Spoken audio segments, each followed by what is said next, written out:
कि बक कॉइल क्या होती हैं, क्या उनका वर्क होता है मोबाइल में, और उनके वोल्टेज क्या होते हैं, ये बक वोल्टेज, उनके बारे में आज बात करेंगे हम।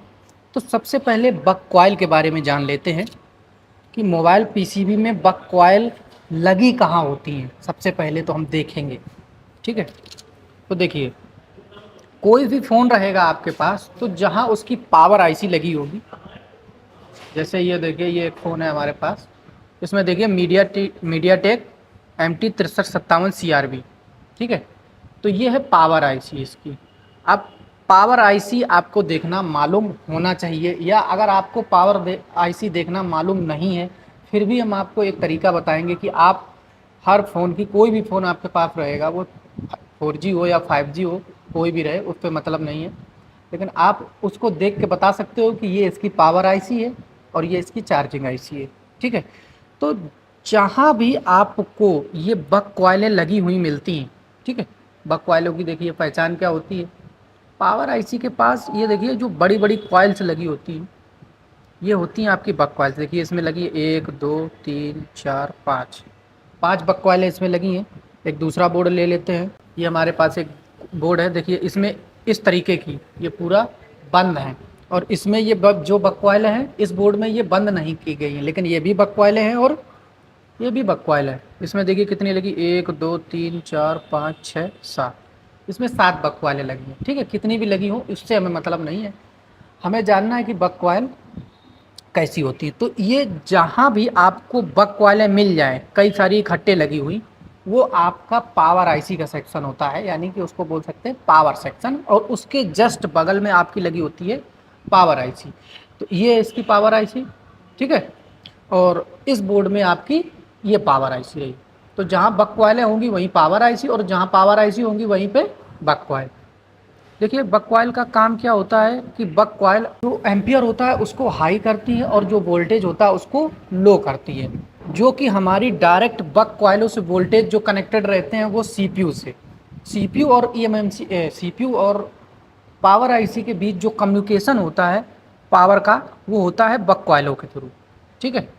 अब देखिए, बक कॉइल की पहचान मैंने बताई दी, ठीक है। बड़ी बड़ी जो कॉइल्स होती हैं ये होती हैं बक कॉइल आपकी, और उसी के पास में लगी होती है पावर आईसी। कई कई बार होता क्या है कि ये बक कॉइल आप जब चेक करते हो तो ये शॉर्ट बताती है, तो उस समय हम ये नहीं समझ पाते हैं कि हमारी पावर आईसी में दिक्कत है या सीपीयू में दिक्कत है, क्योंकि इसका जो बक कॉइल होती है उसका एक सिरा होता है आपकी पावर आईसी से कनेक्टेड, और एक सिरा होता है आपका डायरेक्ट सीपीयू से कनेक्टेड। तो अब आपको कन्फ्यूजन ये रहता है कि हम काम कहाँ पे करें, आपकी पावर आईसी चेंज करें या हम सीपीयू पे काम करें। तो वैसे तो कई सारे तरीके हैं, पर एक तरीका मैं आप लोगों को आज बताऊंगा कि आप बक कॉइल्स के थ्रू आप जान सकते हैं कि पावर आईसी पे वर्क करना है या सीपीयू पे वर्क करना है, ठीक है। तो सबसे पहले हम इसका जीआर लेंगे। तो जीआर लेने के लिए देखो, रेड प्रॉप को आपको ग्राउंड करना पड़ेगा, और ब्लैक प्रॉप से आप चेक करेंगे, ठीक है। सबसे पहले चेक कर लेते, इस पे देखिए आ रही है 392 के लगभग, इस पे देखिए 271 आ रही है, इस पे देखिए 99 आ रही है, इस पे देखिए 144 आ रही है, और इस पे आ रही है 446। अभी देखिए, अगर इस फ़ोन में पावर आईसी या सीपीयू के साइड कोई भी शॉर्टिंग होती या कोई भी फॉल्ट होता, तो ये जो पावर आईसी का सिरा होता है, एक पावर आईसी से कनेक्टेड होती है, और एक सिरा कनेक्टेड होता है इसका सीपीयू से। तो अगर कोई भी सिरे पे इसमें शॉर्टिंग मिलती है हमें, जैसे हम अब इस सिरे पे चेक करेंगे,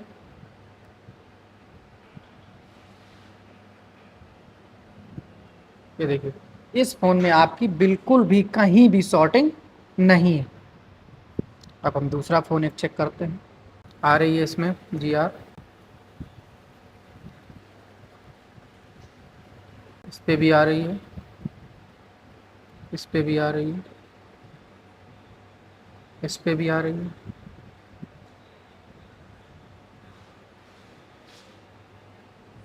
आ रही है,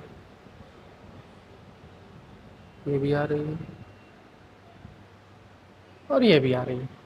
यानी कि इस बोर्ड में भी आपकी कोई भी बकवाइल शॉर्ट नहीं बताई है, यानी कि आपका कोई भी ना सीपीयू ना पावर आईसी, कोई भी आपका कुछ भी ख़राब नहीं है इसमें, ठीक।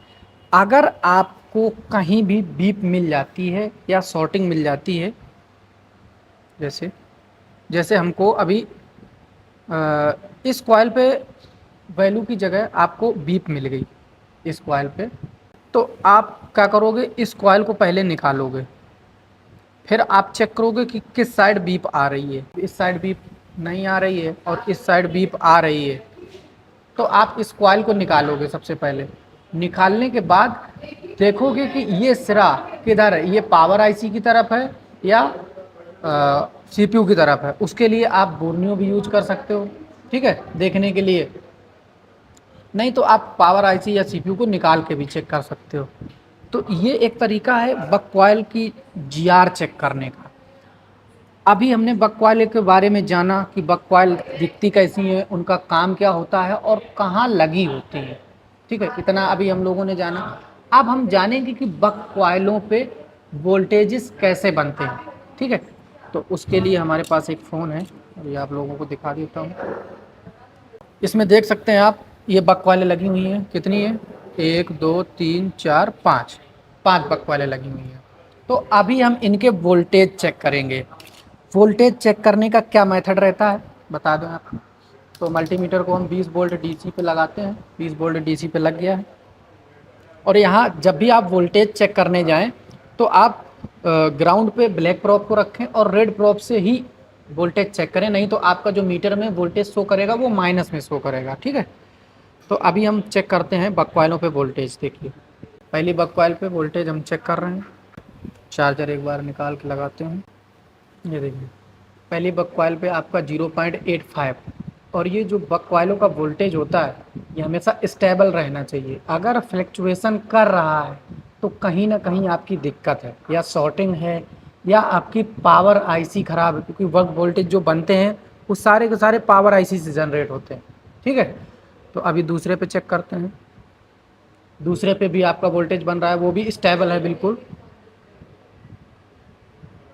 तीसरे पे चेक करते हैं, 0.934 बिल्कुल स्टेबल है। चौथे पे चेक करते हैं,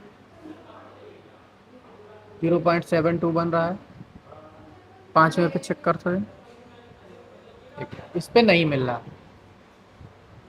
अब क्यों नहीं मिल रहा उसका भी एक कारण है। इसमें जो 4 कॉइलें लगी हुई हैं इनका तो काम आपको फ़ोन ऑन करते ही पड़ता है, लेकिन एक जो कॉइल होती है जो कि मॉडेम की कॉइल होती है, ये आपकी जब फ़ोन में नेटवर्क आएगा या जब आप फ़ोन में सिम लगाएंगे तभी आपका वोल्टेज ये बनेगा।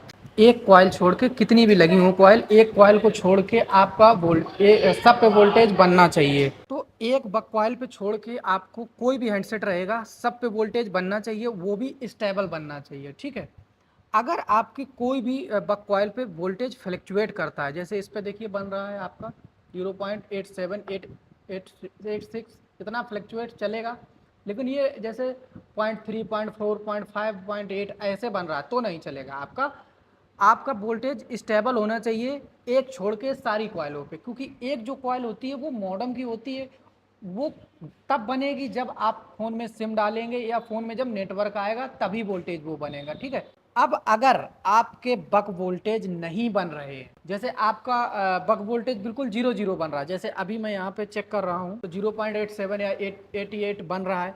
अगर यहाँ पे आपका बिल्कुल वोल्टेज नहीं बन रहा है, बिल्कुल 0 बन रहा है, तो आपका जो फॉल्ट होगा वो आपका पावर आईसी से होगा। ये जो पावर आईसी लगी है इसको आपको रिवॉल्व करना है या तो इसको रिप्लेस करना है। अब कई बार ऐसा होता है आपके जो वोल्टेजेस होते हैं ये फ्लैक्चुएट करते हैं, तो फ्लैक्चुएट के मामले में दो तरीके से खराबी आती है, या तो आपका फ़ोन में शॉर्टिंग है कहीं ना कहीं लाइन में, या आपके फ़ोन में पावर आईसी ही ख़राब हो गई है, ठीक है। तो उस कंडीशन में आपको पावर आईसी चेंज करनी पड़ेगी, या आप फ़ोन में शॉर्टिंग चेक कर सकते हो, वो सेकेंडरी लाइन में कहीं भी हो सकती है, ठीक। तो ये वीडियो था हमारा बक वोल्टेज के बारे में और बक कॉइल के बारे में। तो हमने आपको पहचानने से लेकर जीआर से लेकर बक वोल्टेज तक आपको चेक कराए हैं कि कितने बनेंगे कितने नहीं। हालांकि हर हैंडसेट में अलग अलग वोल्टेजेस बनते हैं, ऐसा नहीं है कि एक ही वोल्टेज सब में बनेंगे। वो आईसी के ऊपर डिपेंड करता है कि कौन सी आईसी आपके फ़ोन में लगी है और उसके कितने कितने बक वोल्टेजेस बनेंगे। यानी कि स्कीमेटिक या आपके पास बोर्नियो नहीं है तो आप कैसे बक कॉइल और बक वोल्टेजेस को चेक करेंगे, वो मैंने आपको आज यहाँ पे बताया। ठीक है, मिलते हैं अगले वीडियो में।